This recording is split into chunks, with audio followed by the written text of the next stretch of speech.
Kudus hadir di sini, mengalir di bait suci.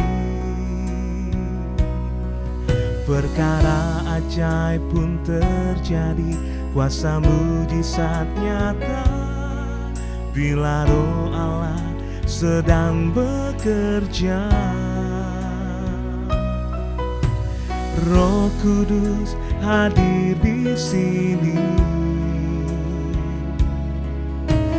mengalir di bait suci. Perkara ajaib pun terjadi, kuasa mujizat nyata, bila Roh Allah sedang bekerja. Tiada yang mustahil dan tiada yang sukar, bila Roh Allah turut bekerja. Tiada yang mustahil bagi orang percaya, bila Roh Allah turut bekerja di antara kita.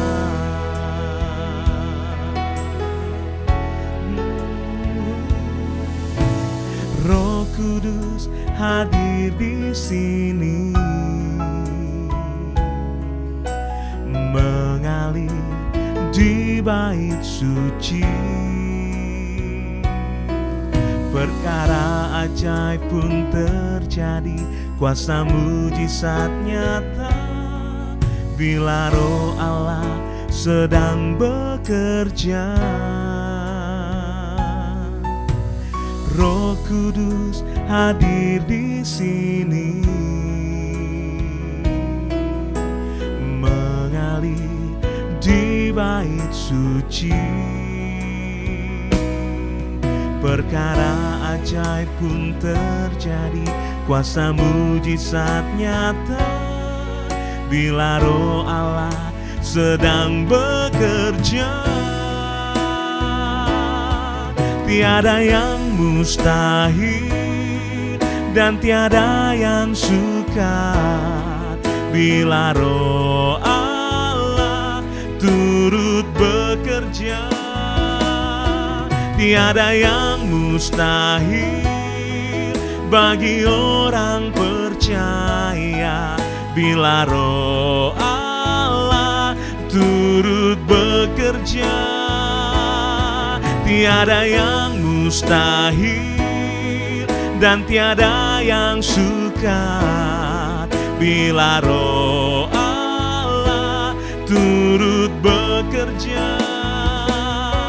Tiada yang mustahil bagi orang percaya, bila Roh Allah turut bekerja di antara kita.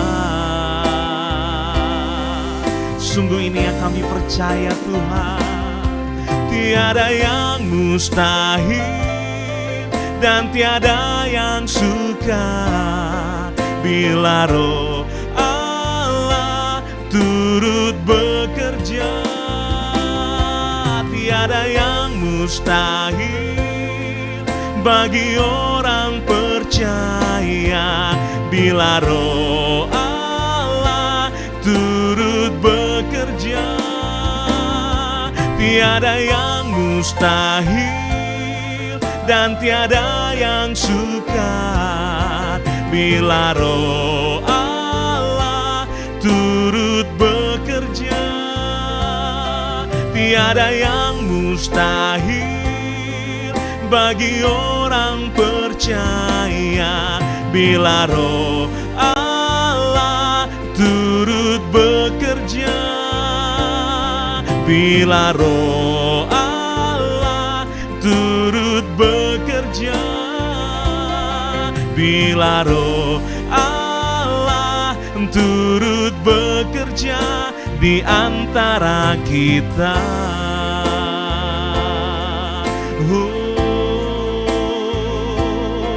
Tiada yang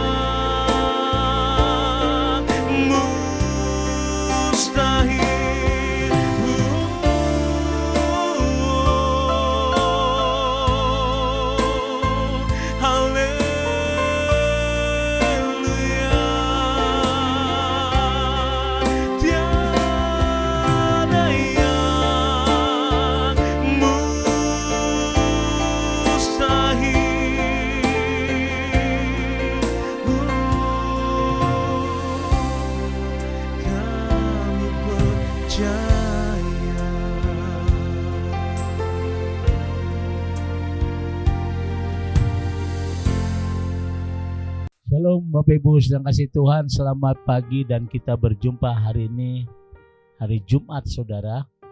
Dan kembali kita akan diberkati melalui kebenaran firman Tuhan. Oleh karena itu mari kita tundukkan hati kita di hadapan Tuhan. Kembali kami bersyukur pagi hari ini Tuhan untuk diberkati melalui kebenaran firman-Mu sebelum kami melakukan segala aktivitas kami sehari-hari.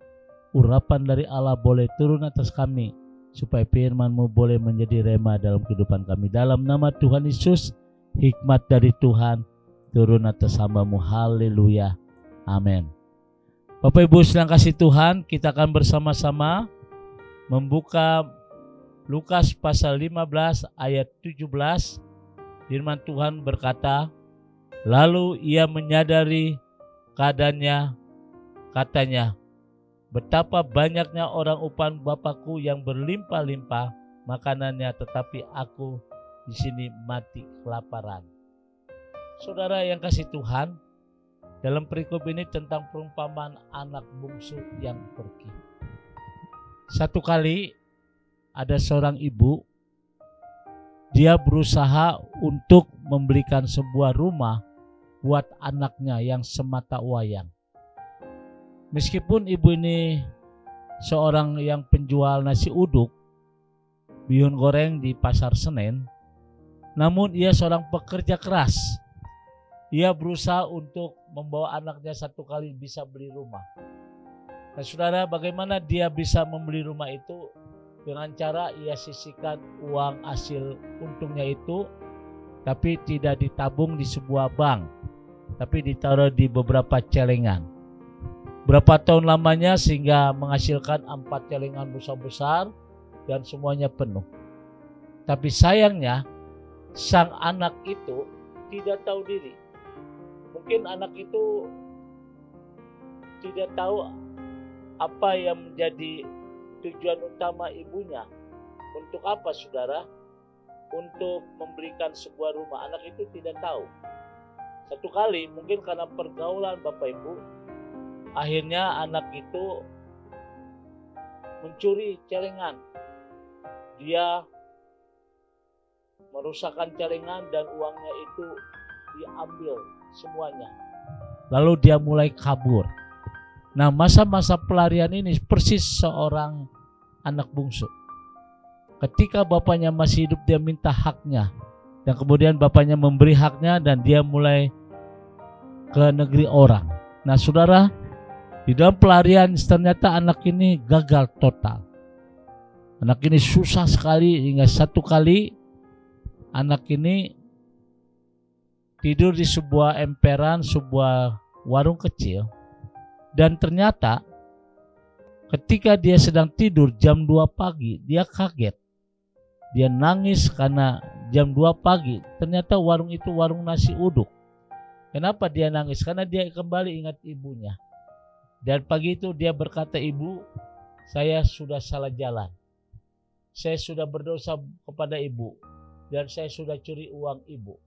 Sekarang saya susah bu, saya mohon balik bu, saya minta maaf. Dan anak itu sadar diri saudara. Dan akhirnya dia menulis surat, dia kembali diminta maaf. Diterima atau tidak dia harus kembali. Tapi dengan catatan kalau ibu menerima saya, tolong jemur 1 buah spray di depan rumah. Nah saudara, suka atau tidak suka, dia harus siap terima hukumannya. Ketika dia balik ke rumahnya, saudara, dia kaget. Karena rumahnya itu tidak ada gentengnya, semua ditutup dengan spray. Tapi anak ini harus kembali. Dia sadar dia sudah salah jalan. Diterima atau tidak, dia harus kembali. Di benak pikiran dia berpikir nanti dia akan disabat, mungkin akan dihukum. Tetapi ketika dia bertemu dengan ibunya, dia kaget. Bukan hukuman tapi pelukan yang mesra. Ibu itu berkata, nak, selamat datang di rumah nak.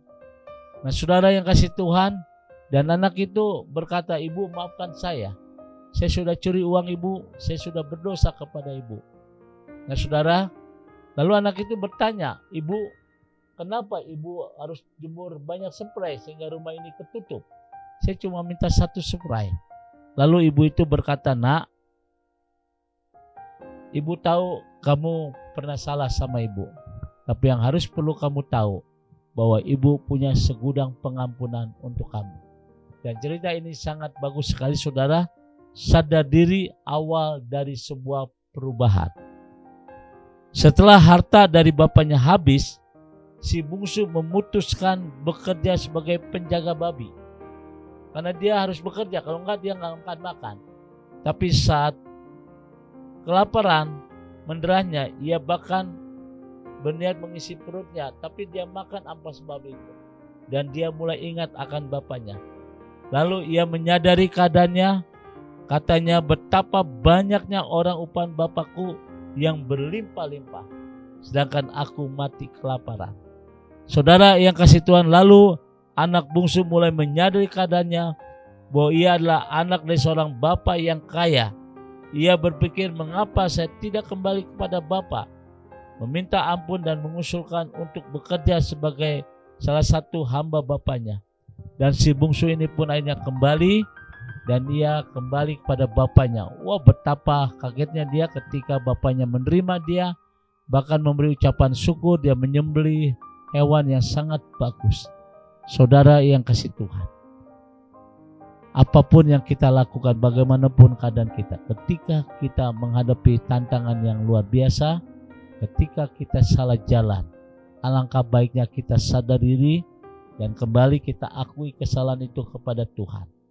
Banyak orang tidak mengakui kesalahannya, tapi ketika kita sadar diri dan mengakui apa yang menjadi jalannya saudara, maka saya percaya bahwa Allah yang kita sembah adalah Allah yang sangat mengampuni, dan tangan Tuhan terbuka untuk kita. Karena firman Tuhan memberi hal yang indah bagi kita. Ketika kita sadar diri, maka disitulah awal dari perubahan dalam hidup kita. Saudara yang kasih Tuhan, saya percaya ketika kita membuka hati, introspeksi, kenapa rumah tanggaku gagal, kenapa anak-anakku gagal, kenapa pekerjaanku gagal. Ketika kita sadari itulah awal perubahan, kita kembali kepada Tuhan. Sebab Yesus berkata, marilah datang kepadaku, hai engkau orang yang letih lesu dan berbeban berat, aku akan memberikan kelegaan bagimu. Tangan Tuhan terbuka untuk kita, tangan Tuhan welcome untuk kita. Ketika kita sadar diri, maka di situ awal perubahan. Saya percaya tidak ada perkara yang mustahil. Hari ini firman Tuhan memberikan jaminan yang pasti buat kita semua, buat Tuhan sanggup mengangkat kita. Tuhan memberkati. Mari kita tundukkan hati kita. Bapa di surga, pada hari ini kembali kami bersyukur untuk kebenaran firman Tuhan. Tuhan ampuni kami kalau seandainya kami gagal hari ini. Kami percaya apapun yang di pergumulan kami, bagaimanapun situasi yang kami hadapi, ampuni kami Tuhan. Dan kami percaya bahwa tangan Tuhan sanggup mengubah ke dalam keadaan hidup kami. Berkati seluruh umat-Mu ya Tuhan. Kami percaya bahwa Tuhan sanggup mengangkat kami terus naik dan bukan turun. Tuhan sanggup membawa kami ada dalam perubahan setiap hari, setiap waktu. Dan kami percaya ada pemulihan dalam keluarga kami, ada pemulihan dalam kesehatan kami, ada pemulihan di dalam pekerjaan usaha kami, dalam nama Tuhan Yesus. Haleluya. Amin. Bapak Ibu sedang kasih Tuhan, saya beri pengumuman, jangan lupa nanti malam ada live Instagram ya Pendeta Surya Rapali jam 7 malam. Jangan lupa ya, nanti malam, ini hari Jumat, ada live Instagram jam 7 malam Pendeta Surya Rapali. Nah Bapak Ibu, saya berharap nanti malam kita akan bertemu, acara langsung, ada pujian, praise and worship, ada penyembahan. Jadi Bapak Ibu yang ingin didoakan sudah bisa tulis, nanti tim saya akan menulis dan kita akan berdoa bersama-sama. Nanti malam jam 7 malam live Instagram Pendeta Surya Rapali. Tuhan memberkati. Sekarang arahkan hatimu, angkat kedua tanganmu dan terimalah berkat dari Tuhan. Kasih, kemurahan, damai sejahtera dari Allah Bapa di surga. Kita kasih dari Tuhan kita Yesus Kristus di dalam persekutuan Roh Kudus memberkati kita semua hari ini sampai Maranatha. Tuhan Yesus akan datang kembali. Yang diberkati berkata, amin.